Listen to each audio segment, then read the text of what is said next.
வணக்கம் மக்களே, சற்று முன் கிடைத்த தகவல் ஒன்றை பார்க்க போகிறோம். அதாவது விஜய் ப்ளஸ் அதிமுக ப்ளஸ் பாஜக கூட்டணி முடிவை அறிவித்தார். வரும் தேர்தலில் வெற்றி உறுதி. திடீர் தகவல். இந்த ஒரு தகவலை பற்றி தான் நாம் பார்க்க போகிறோம். தகவலை பார்ப்பதற்கு முன்னதாக நீங்கள் நம்மளுடைய சேனலுக்கு புதிய பார்வையாளர்களாக இருந்தீர்கள் என்றால் மறக்காமல் நம்மளுடைய சேனலை சப்ஸ்கிரைப் செய்து வைத்துக் கொள்ளுங்கள் மக்களே. தற்பொழுது அரசியல் களத்தில் பெரும் விதத்தில் இருக்கக்கூடிய மேலும் தற்பொழுது கூட்டணிக்கான பேச்சுக்கள் அதிகரித்துள்ளது. இந்த நிலையில் என்டிஏ கூட்டணியில் இணைய வாய்ப்பில்லை என்பதனை விஜய் உறுதிபட கூறியுள்ளார்.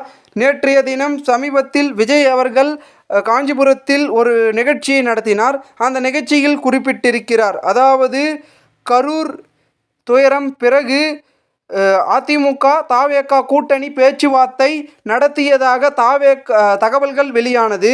இந்த நிலையில் தாவேகாவின் கொள்கை எதிரி பாஜக யார் என்பதனை தெளிவாக சொல்லிய பிறகே களத்திற்கு வந்துள்ளதாகவும் அதில் எந்தவித ஊசலாட்டமும் இல்லை என்றும் விஜய் கூறியுள்ளார்.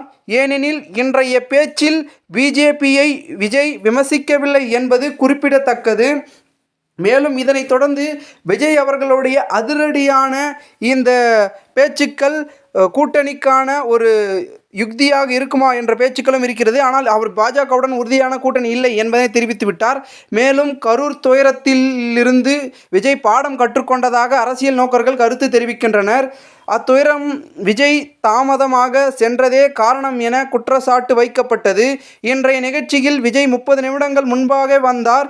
முன்னெச்சரிக்கை நடவடிக்கை குழந்தையுடன் சென்றவர்களுக்கு அனுமதி மறுக்கப்பட்டது. யாரும் சோர்வடையாமல் இருக்க உணவு தரப்பட்டு மேலும் பாதுகாப்பு பணி தொண்டர்கள் படைப்பு ஈடுபட்டுள்ளனர்.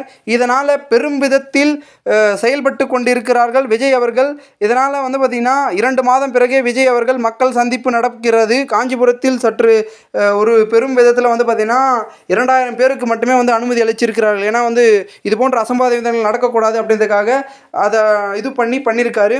மேலும் கரூர் துயர சம்பவத்திற்கு பிறகு விஜய் தாமதமாக வந்ததே முக்கிய காரணமாக பார்க்கப்பட்டதுனால கண்டிப்பாக பார்த்திங்கன்னா முன்னாடி வந்து மக்களை சந்தித்து அவர் பார்த்திங்கன்னா நிறைய விதமான விஷயங்களையும் வாக்குறுதிகளையும் ஏராளமான பேசினார்.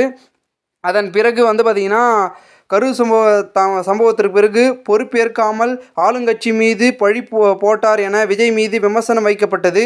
இந்த நிலையில் காஞ்சியில் மக்களுடன் சந்திப்பு கரூர் சம்பவத்தை குறிப்பிட்டு பேசிய விஜய், என்னை ஏன் தொட்டம் என மக்கள் என் மக்களை தொட்டும் வருந்துவீங்க என பேசியிருந்தார். இதனால் மீண்டும் பஞ்ச் வசனம் பேசி கரூர் மேட்டரில் ஆளும் தரப்பை அவர் கை காட்டி இருப்பதாக அரசியல் விமர்சகர்கள் கருத்து தெரிவிக்கின்றனர். ஸோ பொறுத்திருந்து பார்ப்போம் என்ன நடக்கிறது, யாருடன் கூட்டணி என்பதனை அதிரடியாக விஜய் அவர்கள் தெரிவிக்கப் போகிறார். ஸோ வெயிட் பண்ணி பார்க்கலாம். மேலும் இந்த ஒரு தகவலை குறித்த பொதுமக்கள் உங்களுடைய கருத்துக்களை கூறுங்கள்.